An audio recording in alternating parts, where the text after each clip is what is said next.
Okay, so for this demonstration, I will cover how to wind a bobbin. So this is your bobbin. It's a small little spool, plastic. They are specific to every sewing machine manufacturer. So always check your user's manual for the type of bobbin that your sewing machine will need. Now, every sewing machine has a model number, and the majority of sewing machine manufacturers do have manuals online that you can check and to verify that you have the right class of bobbin. So for my machine, I have a 15J. It's very specific to this model Singer sewing machine. This machine is about 15 years old, so it may have been specific to that time when they manufactured it, but most Singer sewing machines operate just on a class 15 bobbin, but this is a 15J. So we start off by first of all taking the thread from our spool, which again is this part over here. You can see this blue thread. Now, every sewing machine will have a little diagram on it that will show you how to wind the thread through the mechanism so that it winds the bobbin properly. I'm trying to zoom in here. As you can see, mine tells me to bring the thread from here, from the front, bring it through the back, and okay, that went loose. Let's try this again. So you bring it from the front, make sure it comes underneath the little disc, and bring it through the back, and then just set it here for a moment. So while I bring my camera back into focus here.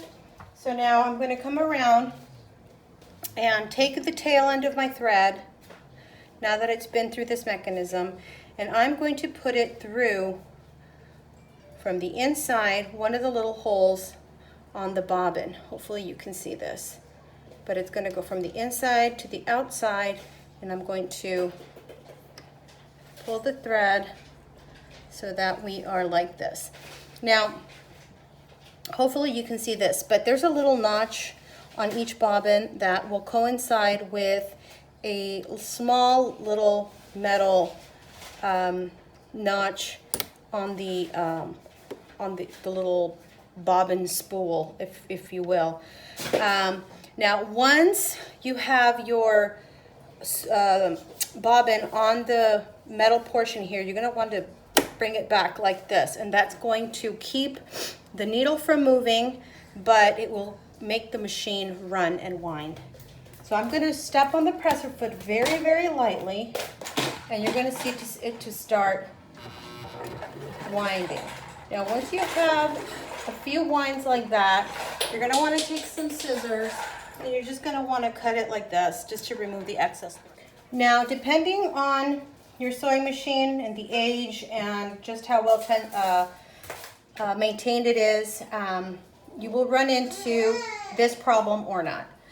Sometimes the bobbin will wind just at the top or just at the bottom, but what I have learned to do, just as a little bit of a trick I learned from my grandmother, mainly because this is just the way that she did it with her own sewing machine, is you're going to grab, as you're pressing the pedal, you're going to help the thread go up and down like this so that you have an even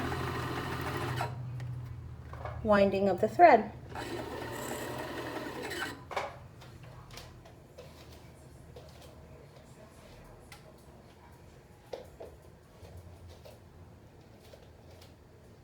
I'll try it from this angle. You can go a little faster, and if you see that it's pulling in one direction, you can kind of just help it about. But if I just leave it alone, it might start to go a little wonky, and see if that it kind of pulls down at the bottom and it leaves the top very thin. So I can always just kind of guide my thread to even out like this. Now, usually it will stop by itself because when the thread makes contact with this particular little knob there. But at this point, we can consider our bobbin completely wound. So now we're going to bring it back up like this, bring it out, and then we're going to unwind it from the little knob up here. Remember this little knob, we just kind of take it out like that. And at this point, you can just snap it like that. So here we have now our bobbin all wound up, as you can see. Now we're ready to insert it into the bobbin cartridge.